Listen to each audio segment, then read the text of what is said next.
नमस्कार दोस्तों, स्वागत है आप सभी का हमारे YouTube चैनल पर। दोस्तों, आज हम बात करने वाले हैं अजब प्रदेश की गजब कहानी के ऊपर। दोस्तों, मैं कुछ बोलने से पहले मैं चाहता हूं आप एक वीडियो क्लिप देखें, उसके बाद फिर हम लोग मिलते हैं। तो देखिए वीडियो क्लिप। हमारे माननीय मुख्यमंत्री जी उत्तर प्रदेश को बहुत बहुत धन्यवाद देता हूं, जो हमारा सिलेक्शन प्रोसीजर राजस्व लेखपाल का पूरी ही निष्पक्षता के साथ अंतिम पड़ाव तक पहुंचा। राजस्व लेखपाल की भर्ती आई सरकार के द्वारा, जिसमें हमने लिखित परीक्षा भी दिया। उसके बाद से हमारा नाम इंटरव्यू के लिए भी सिलेक्शन हुआ। इंटरव्यू देने के बाद फिर हमारा फाइनल रिजल्ट आया, जिसमें मैं राजस्व लेखपाल पद पे चयनित हो गया था। इस दरमियान हमारी लिखित परीक्षा से लेकर अंतिम सिलेक्शन तक पूरी निष्पक्षता के साथ वर्क किया गया था इस पे सिलेक्शन प्रोसीजर में। और उसके बाद हमने इस विभाग में आने के बाद भी हमें काफ़ी कुछ सीखने को मिला। अंतिम व्यक्ति तक पहुंचकर उनको लाभ देने का मौका मिला। गरीब असहाय जो भी सरकार की योजनाएं वर्तमान में आ रही हैं, अच्छी से अच्छी योजनाएं हैं, जिसको क्रियान्वयन करने में हम लोगों को बहुत ही उत्साह और अच्छा लगता है। ये योजनाएं कल्याणकारी और गरीब लोगों के हित में हैं। हमारे माननीय मुख्यमंत्री जी उत्तर प्रदेश को बहुत बहुत धन्यवाद देता हूं, जो हमारा सिलेक्शन प्रोसीजर राजस्व लेखपाल का पूरी ही निष्पक्षता के साथ अंतिम पड़ाव तक पहुंचा। दोस्तों, आपने देखा कि किस प्रकार दुर्गेश चौधरी नाम का व्यक्ति अपने आप को लेखपाल बताते हुए यह बताने का प्रयास कर रहा है कि योगी सरकार द्वारा कितने निष्पक्ष तरीके से लेखपाल की भर्ती की गई, जिसमें उसका चयन हुआ। दोस्तों, मज़े की बात यह है कि आपको बता दूं कि 2015 के बाद से उत्तर प्रदेश में किसी भी प्रकार की राजस्व लेखपाल की कोई भी भर्ती नहीं आई है। जी हाँ दोस्तों, आपने सही सुना। दोस्तों, फिर आपके मन में ये विचार आ रहा होगा कि कैसे ये शख्स इतने दावे कर रहा है, क्यों ये योगी सरकार को बधाई दे रहा है।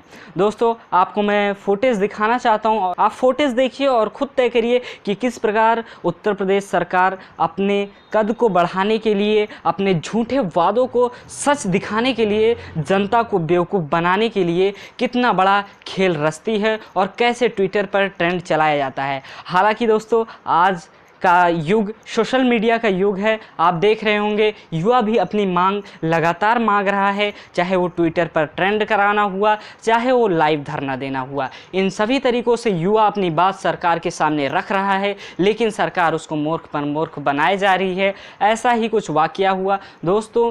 मुख्यमंत्री के ट्विटर हैंडल से जैसे ही यह वीडियो ट्वीट किया गया तो बच्चों के मन में विचार आने लगे कि आखिर कब ये भर्ती उत्तर प्रदेश में आ गई, कब इसका नियुक्ति प्रक्रिया पूर्ण हो गई और कब इनको नियुक्ति पत्र मिल गया। ऐसे में दोस्तों तुरंत योगी सरकार की ये चोरी पकड़ी गई और दोस्तों देखते ही देखते 24 घंटे में योगी सरकार के मुख्यमंत्री के हैंडल से किया गया यह वीडियो ट्वीट डिलीट कर दिया गया। जी हाँ दोस्तों, डिलीट कर दिया गया। लेकिन आप जानते हैं, एक बार सोशल मीडिया पर कोई चीज़ अगर अपलोड हो जाती है तो आप कितना भी कोशिश करिए वो डिलीट नहीं होती है, क्योंकि वो कई लोगों के द्वारा डाउनलोड की जाती है।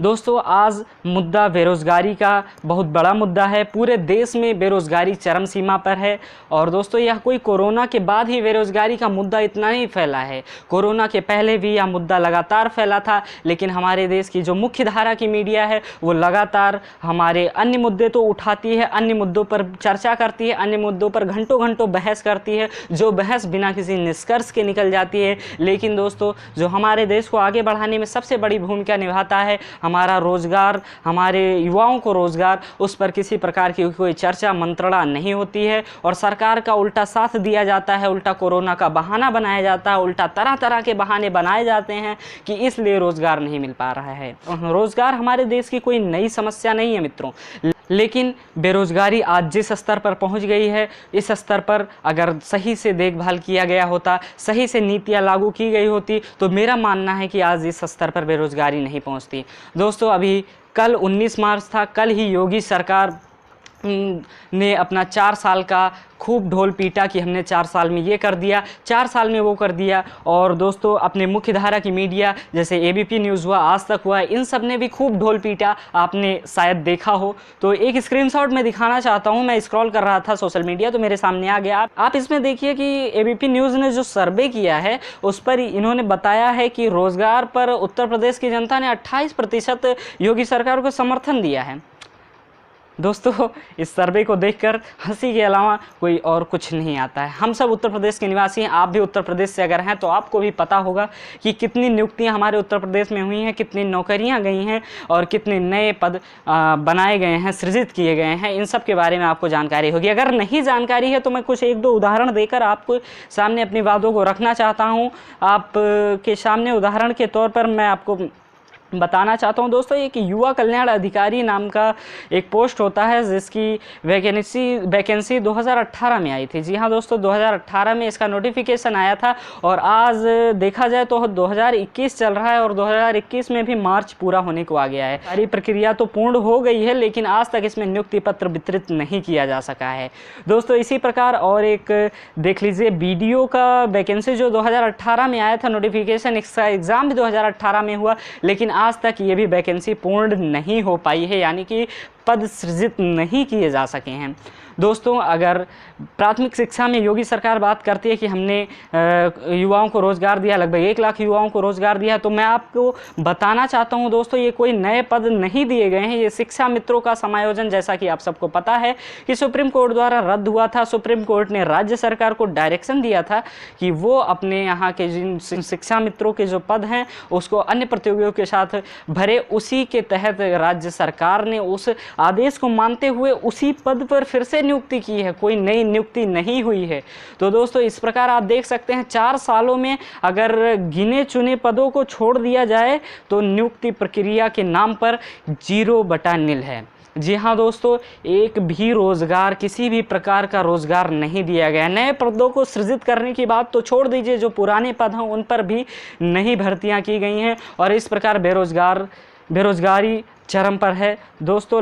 लगातार नए नए शिगुफे, नए नए झूठ हम युवाओं के बीच में फैलाए जाते हैं, नए नए वादे किए जाते हैं, नए नए जुमले किए जाते हैं, लेकिन आज तक एक भी जुमला, एक भी वादा भारतीय जनता पार्टी का पूर्ण होता नहीं दिख रहा है। इससे पहले की सरकारों की बात की जाए तो ऐसी तमाम नियुक्तियां हैं जो हम गिना सकते हैं, जो हम बता सकते हैं, जो नए पद सृजित किए गए थे। लेकिन अगर इस सरकार की बात की जाए तो नए पद के सृजन के नाम पर 0/0 और नई नियुक्तियों के नाम पर तो 1000-1500 नियुक्तियों को छोड़ दिया जाए तो नई नियुक्तियां गिनाने के नाम पर आपके पास कुछ नहीं होगा दोस्तों। ऐसे समय में 19 मार्च को बड़े धूम धड़ाके से सब कुछ मनाया गया, अपनी सफलताओं को बताया गया, अपने अन्यत्र कई प्रकार की सफलताओं को बताया गया। लेकिन अगर आप अपने आँख से अंधभक्ति का चोला हटाएंगे और देखेंगे कि हमारे समाज में, हमारे ज़िले में, हमारे प्रदेश में किस तरह की बेरोज़गारी नाम की बीमारी, गरीबी नाम की बीमारी, हालांकि यह कोई नया नहीं है, लेकिन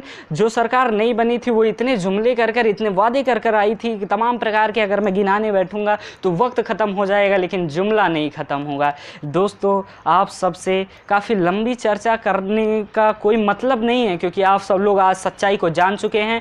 हमारे देश की मुख्य धारा की मीडिया के बारे में भी 4 शब्द में बोलना चाहता हूँ दोस्तों। जो हमारे देश की मुख्य धारा की मीडिया है वो आज सिर्फ बंगाल के चुनाव पर फोकस करती है, सिर्फ बीजेपी के उन जुमलों को सच्चाई दिखाने का प्रयास करती है जिससे जनता को दिग्भ्रमित किया जा सके, जिससे भाजपा को, भारतीय जनता पार्टी को वोट दिलवाया जा सके, जिससे उनकी सरकार बनाई जा सके दोस्तों। इसके अलावा कुछ और काम नहीं रह गया है। मीडिया अपना कार्य पूरी तरीके से भूल चुकी है। ऐसे में आप सभी को अपना दायित्व समझते हुए अपने दायित्व का निर्वहन करना चाहिए और अपनी आवाज़ आपको खुद उठानी चाहिए। अपनी आवाज़ को उठाने के लिए आप सोशल मीडिया का सहारा ले सकते हैं। हालांकि सड़क पर अगर आप उतरेंगे तो आपके ऊपर तमाम तरह की अन्यत्र प्रकार की धाराएं, यूपीए, रासुका जैसी धाराएं लगा दी जाती हैं। 22 साल के युवा को गिरफ्तार कर लिया जाता है क्योंकि उसने अपना विचार रखना चाहा दोस्तों। आज हमारा देश में जो लोकतंत्र नाम का एक हुआ करता था, हालांकि अभी भी है तथाकथित तौर पर, लेकिन उसको कहीं ना कहीं चोट पहुंचाने की कोशिश लगातार की जा रही है। न्यायपालिका को चोट पहुंचाने की कोशिश लगातार की जा रही है और ऐसे में देखना यह होगा कि हमारे देश की जनता कब हमारे इस देश की सरकार को समझती है, कब इनके वादा खिलाफ़ी को समझती है, कब इनको माकूल जवाब देती है। इन्हीं बातों के साथ मैं रमन वर्मा अपनी बातों को आज के लिए ख़त्म करना चाहता हूं दोस्तों। आप सब लोग भी क्वेश्चन करिए, सोशल मीडिया पर अपनी बात रखिए और इस सरकार से प्रश्न पूछने का काम करिए। इन्हीं बातों के साथ जय हिंद, जय भारत, वंदे मातरम।